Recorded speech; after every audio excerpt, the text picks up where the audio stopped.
Vamos ahora con el siguiente ejercicio, que es un ejercicio de contestar preguntas. ¿Cuántos medios tiene una unidad? Recordad que medios quiere decir que una unidad la vamos a dividir en dos partes iguales. Si esta es la unidad, por ejemplo, la tenemos que dividir en dos partes iguales. Y esto sería un medio y esto sería otro medio. Entonces, una unidad va a tener dos medios.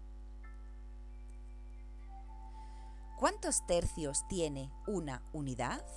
Bueno, pues recordad también que los tercios es una tercera parte de una unidad.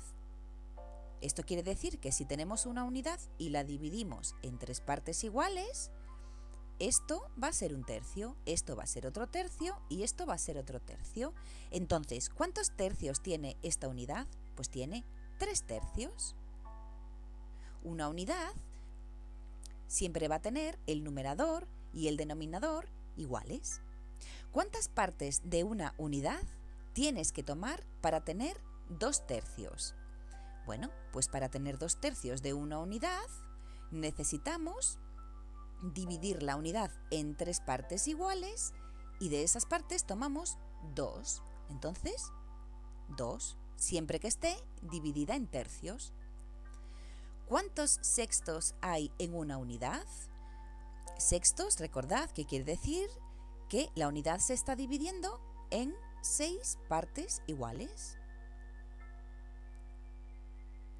1, 2, 3, 4, 5 y 6. Bueno, se supone que son iguales. Entonces, ¿cuántos sextos hay en una unidad? Pues hay 6 sextos. Para que sea una unidad, el numerador y el denominador tienen que ser iguales. ¿Cuántos sextos hay en 2 unidades? Pues si tenemos una unidad aquí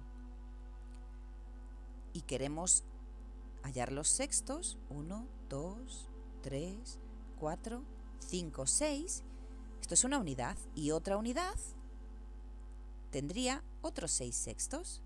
1, 2, 3, 4, 5 y 6. Aquí hay 6 sextos y en la segunda unidad hay 6 sextos. Entonces, 6 de aquí y 6 de aquí son 12 sextos. Si dividimos 12 entre 6 nos va a dar 2, que son exactamente 2 unidades. ¿Cuántos sextos tiene un tercio? Vamos a verlo. Si tenemos aquí,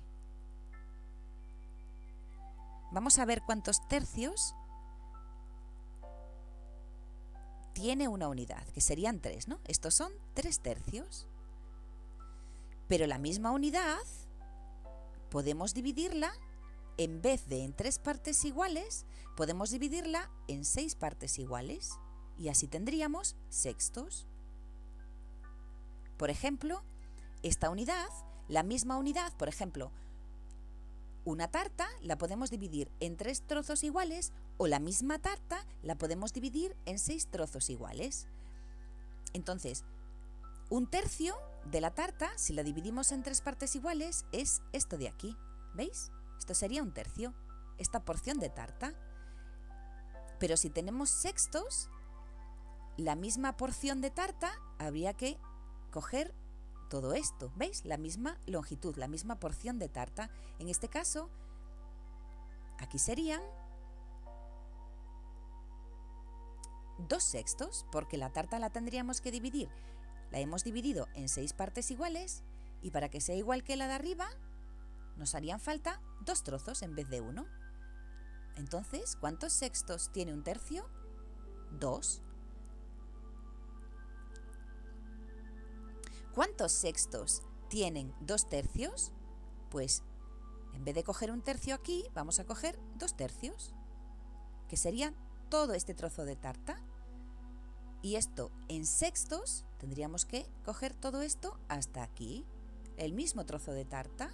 Y vemos que aquí hay un sexto, 2, 3, 4 sextos. 4 sextos. ¿Cuántas doceavas partes necesitas para tener una unidad? Recordad que para que nos dé una unidad, el numerador y el denominador tienen que ser iguales. ¿Cuántos doceavos hay en 2 unidades? Pues si en una unidad hay 12 doceavos, en 2 unidades tiene que haber el doble. 12 por 2, tiene que haber 24 doceavos en 2 unidades. De hecho, si hacemos la división, el resultado nos va a dar 2 unidades exactamente. Pues esto ha sido todo por esta clase. Ya sabes que si quieres descargar los ejercicios de esta clase o de otras clases en PDF, solo tienes que ir a mi página web laescuelaencasa.com.